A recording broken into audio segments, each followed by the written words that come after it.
Hi, everyone. Judge Andrew Napolitano here for Judging Freedom. Today is Wednesday, September 10th, 2025. Aaron Maté joins us now. Aaron, it's always a pleasure.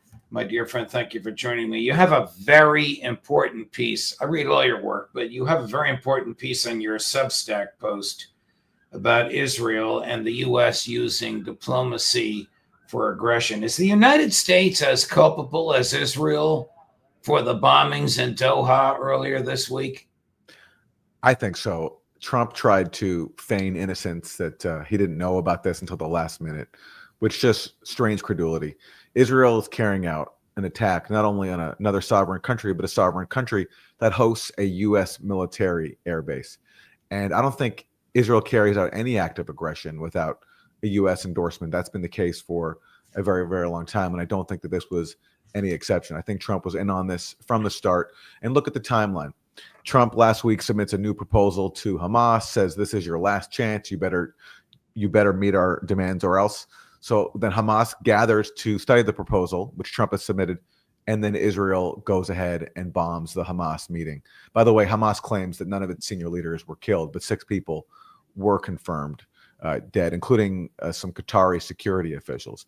So I don't think Israel could have gotten away with this or would have done this without Trump's blessing, just as Israel wouldn't have bombed Iran without Trump's blessing, where again, just like this time, Trump pretended to engage in diplomacy with Iran, and using that as a cover, Israel carried out this act of aggression. That's also a playbook, by the way, that Trump used in his first term when Qasem Soleimani, the Iranian general, went to Iraq. He was on a diplomatic mission to try to broker peace with Saudi Arabia, which the U.S. claimed to support. U.S. took advantage of that visit and assassinated Qasem Soleimani after he arrived in Baghdad. So this is Trump following his own traditional playbook of using the cover of diplomacy to carry out aggression. Couldn't you make the argument, and maybe you just did, that Trump personally lured Hamas to these negotiations by saying, here's our highest and best deal, take it or leave it? Absolutely. But that's what I think happened. If you look at the timeline, it's impossible to come to a different conclusion, given how close Trump has been with Israel at every single juncture. Recall also that back in March, after Israel broke the ceasefire, imposed a starvation siege, Trump then made a direct appeal to Hamas through his so-called hostage envoy, Adam Boehler, and said, if you free Israeli-American soldier Adon Alexander, we'll do our best to lift the blockade of Gaza, and we'll also push for good faith negotiations to end Israel's mass murder campaign. Hamas, as an act of goodwill, released Adon Alexander, and Trump did nothing in return. He only increased his support for Israel's starvation siege and mass murder rampage inside of Gaza. So Trump has a long record of this now. He's played Hamas before, and it looks like he played Hamas again. Tell me if you think this denial is credible. It's about 40 seconds long. You'll see Trump with the Vice President of the United States, the Secretary of Defense, and the Secretary of State standing behind him like mannequins, smiling at his snarky one-liner. One wonders what they do for a living, or what he thinks they do, that they can stand behind him when he gives these pressers. Nevertheless, tell me if you think his denial is credible. Cut number 16. The Israeli strike earlier today. Well, I'm not thrilled. I'm not thrilled about it. I don't have to do that. I'm not thrilled about the whole situation. It's not a good situation. But I will say this: we want the hostages back, but we are not thrilled about the way that went down today. Did he notify you in advance, Mr. President? Did Israel tell you in advance? No. So you were caught by surprise. I'm never surprised by anything, especially when it comes to the Middle East. How did you learn about this happening? I'll be giving a full statement tomorrow, but I would tell you this: I was very unhappy about it, very unhappy about every aspect, and we got to get the hostages back. But I was very unhappy about the way that went down. I think his no and nope were credible at all. Were you surprised by it? Instead of saying no or yes, he said, I'm not surprised by anything. Cue laughter, the vice president, laughter, the secretary of defense. Rubio's on the other side of Hegseth there in another camera angle. You can't see it from this one. Did you find him credible? No. But the reason why he had to throw out some words of regret, I'm not happy about this, I'm not thrilled, is because Qatar is a U.S. ally. There's a U.S. military base there hosting 10,000 U.S. soldiers. And by the way, did that air base activate its air defenses when 10 Israeli warplanes entered Qatari airspace? No, because the obvious reason is that Trump and the U.S. were in on this. And that's why their air defenses weren't activated. Well, was Doha in on it? Did they know that the planes were coming and that their air defenses that they rely on wouldn't work? Some people can certainly, some people have speculated that. I mean, Doha has made the decision to host a U.S. military base, so basically putting them in the realm like Israel being a U.S. client state. So people will speculate that Doha was in on it. I haven't seen evidence to support it, so I can't go that far. But just by virtue of deciding to be a U.S. proxy, hosting a U.S. military base, hosting military assets that are used to facilitate directly or indirectly Israel's genocide in Gaza. In that respect, the Qatari government is complicit, and but that's something for the Qatari people to decide on. Trump has certainly sent a message. Trump has certainly sent a message that whether you're a U.S. ally or not, you're expendable. It's Israel first, and all the other client states are of secondary importance to the point where the U.S. will facilitate an act of aggression on their territory if that's in Israel's interests. Was the government of Qatar used by Netanyahu to funnel money to Hamas when he was promoting and funding Hamas? Yes, they were. Yes, they were. That was the open policy. I mean, for Netanyahu, the aim was very clear. He wanted to prop up Hamas because he wanted to use the international reputation of Hamas as a militant group, as a intractable organization you can't negotiate with. He wanted to use that to basically undermine any prospects of a Palestinian state. That's sort of at the heart of Israeli strategy, to keep Gaza on the West Bank physically and politically divided. So you have a sort of collaborationist and a corrupt, ineffective Palestinian Authority, and you have Hamas in Gaza, which is known as being more extreme, even though in recent years Hamas tried to moderate its position, to change its charter. It tried to even endorse nonviolent protest, the Great March of Return in 2018, which Israel responded to by gunning tens of thousands of innocent Palestinians protesting nonviolently down with U.S.-made weapons. So this has all been a part of Netanyahu's strategy with U.S. support, yes, to prop up Hamas in Gaza. And he thought before October 7th that they were happy to play that role of just having control over Gaza while still not offering Israel any armed resistance. And of course, October 7th shattered that. Has there been any significant geopolitical response from heads of state over this? Not that I've seen. No, I mean, the Gulf states will voice words of protest, but they're all in the pocket of the U.S. I mean, they all pretty much host U.S. military bases. The UAE is a part of the Abraham Accords with Israel, which essentially normalizes with Israel while asking Israel to do nothing for Palestinians, which previously had long been a stumbling block. So, yes, there's been words of protest and people are upset, but what do words matter anymore, especially after 2 years of genocide? This 100-word document offering Trump's proposals, I'm chuckling because I thought that Max was putting a little spin on it when he said 100 words, but it was 100 words. It sounds like Netanyahu dictated it to Trump. I mean, it was written in a very truncated way, as if he wrote it down on the back of a napkin in a bar. It was disclosed by Dropsite News, which quoted a senior Hamas official saying that this reads like it was written by Israel, because basically it was calling on Hamas to give up all the remaining captives in exchange for a 60-day ceasefire, but there would be no guarantee that the genocide would end. And there was some unspecified pledge of more humanitarian aid, but that pledge has been made many, many times. And of course, people of Gaza are still living under a starvation siege. And the U.S. stance, it's impossible to keep track of because it keeps shifting. For a while, the U.S. and Israel were only saying there could be a partial ceasefire deal.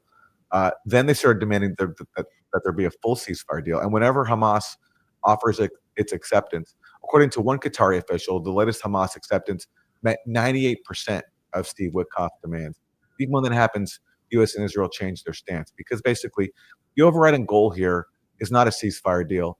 And Hamas, I think, made a strategic mistake in thinking that Israel cared about saving its own people. Israel showed that by killing its own people on October 7th with the Hannibal Directive, and it's shown that since by refusing all ceasefire or all but one ceasefire opportunities, all but two ceasefire opportunities to continue its mass murder campaign in Gaza. And their strategy was laid out right after October 7th. There's an Israeli document, intelligence ministry document from October 13th, not even a week after October 7th. It said, our options in Gaza are threefold. And the optimal option is to displace most of the Palestinians into the Sinai Desert. And that's the strategy that they're still pursuing today. How could Trump possibly claim to guarantee that the Israelis would negotiate in good faith? First of all, the Israelis never negotiate in good faith. He doesn't negotiate in good faith. And yet on one of those napkin things, I'm saying napkin, it could literally have been written on a napkin. It said, President Trump, not the U.S., President Trump will guarantee good faith negotiations. Well, you're right. In practice, Trump has shown the opposite of good faith. But in theory, if the U.S. stance actually changed in terms of putting pressure on Israel and leveraging its massive influence over Israel, especially through its supply of weaponry, then actually I do think Trump could offer that guarantee. In May 2021, when there was a Israeli attack on Gaza, it lasted, I think, about 2 or 3 weeks. Biden put it to an end by calling up Netanyahu and saying, it's over, time to stop. And Netanyahu had to back down because his government relies on U.S. sponsorship. And when Trump was coming into office and he didn't want to have the mass murder in Gaza distracting from his inauguration, he got Steve Witkoff to tell Netanyahu to accept a ceasefire. So whenever the U.S. actually exerts its leverage over Israel, Israel backs down. So in theory, Trump could guarantee a good faith negotiation, but he has made the choice to not do that at every single turn because he's ultimately committed to Israel first. It's not in his, I don't want to say genetic makeup or personality, but I think he likes this because he's employed it so many times. These deceptions. It was deception that resulted in the assassination of Nasrallah. It was deception, Trump's deception that led the Iranian negotiators to believe that they were going to a bona fide negotiation, whereas the B-2 bombers were coming the other way. And now this, in which he was personally involved. I totally agree with that. He seems to take some delight in tricking Iran, in tricking Hamas, and using their gullibility to carry out aggression. He loves to humiliate people, and that's bipartisan too. I mean, again, the response to October 7th should have been, Israel is waging this decades-old illegal military occupation of the Palestinian people. It's time for it to end, or else we're just going to see violence like this forever and ever and ever. So let's put pressure on Israel to end the occupation and the siege of Gaza and grant Palestinians their minimal rights to self-determination. Palestinian leaders have previously accepted a homeland in just 22% of the land that Israel stole from them, the West Bank, Gaza, East Jerusalem. That should have been the response. But because Israel and the U.S. are fundamentally committed not to peace and security for everybody, but to Jewish supremacy, the response was, we have to teach these people a lesson. You've shaken our aura of power, as the New York Times put it. Israel's aura of power was shaken by October 7th. So therefore, they have to simply be wiped out. And I think Trump very much is bought into this idea that the natives of the region have to be taught a lesson, which means unrelenting aggression at every single turn. Did Mossad, as recently as 2 days ago, assure the Qataris that the IDF would never attack them? Before the attack on Qatar by Israel, yes, the Mossad relayed a message, according to Israeli media, to Qatar that, don't worry, we're not going to launch attacks on your soil. And that gave then Hamas the confidence for everyone to come meet for this gathering to discuss Trump's ceasefire proposal, which was used as a trap to try to kill them, which, according to Hamas, did not succeed. A couple of minutes ago, Colonel Wilkerson, a big fan of yours, as you know, opined that Israel and therefore the U.S. will be at war with Iran before Christmas. Does that sound reasonable to you? It does sound reasonable to me. Israel and the U.S. are obsessed with destroying Iran because Iran is the most credible deterrent to Israeli hegemony in the region. So this has been a long-standing campaign. It explains Trump's conduct in his first term when he tore up the Iran nuclear deal. It explains his behavior after taking office when he had campaigned again on stopping the endless wars and being against regime change, immediately going even beyond Biden in supporting Israeli aggression, in going after Iran. And that score has not been settled. The government in Iran survived. It looks like the population even rallied behind the government. So therefore, the government's domestic standing might have even improved after the Israeli-U.S. assault. So yeah, as far as the U.S. and Israel are concerned, that's unfinished business. So I think it's totally plausible to expect a new round of Israeli-U.S. violence against Iran. Notwithstanding that clip that we just watched of Trump with the Hegseth Rubio and Vance standing behind him, and notwithstanding his rather tepid denial, is there any question in your mind but that the United States gave Netanyahu the green light to do this, to attack civilians in a civilian neighborhood in the capital of another country? Absolutely. Just like they've given Israel the green light to destroy Gaza City, which is the last part of Gaza that is livable. They've been destroying residential towers, leveling them, giving people almost no notice, if not no notice at all, to flee, because the aim is to make Gaza unlivable and to force everyone, or as many people as possible, into exile. So yes, every act of Israeli aggression since October 7th and long before it has a U.S. green light.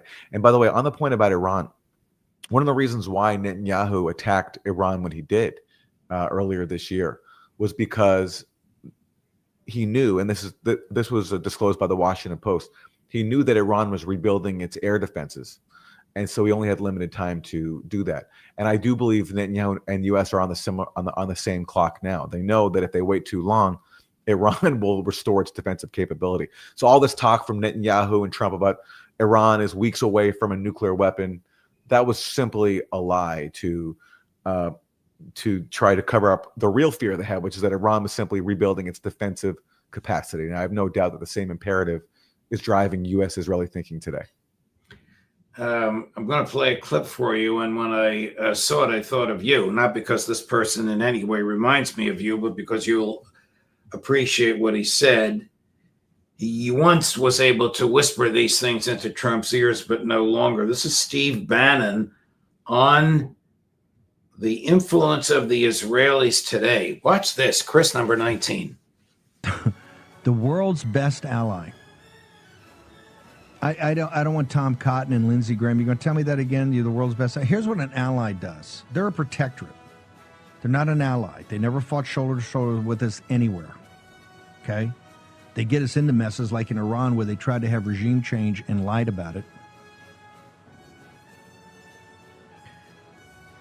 Netanyahu and his government are destroying not only the state of Israel and going to turn it into a Jewish Pakistan, they are hurting the Jewish community throughout the world and turning the world against the Jewish community.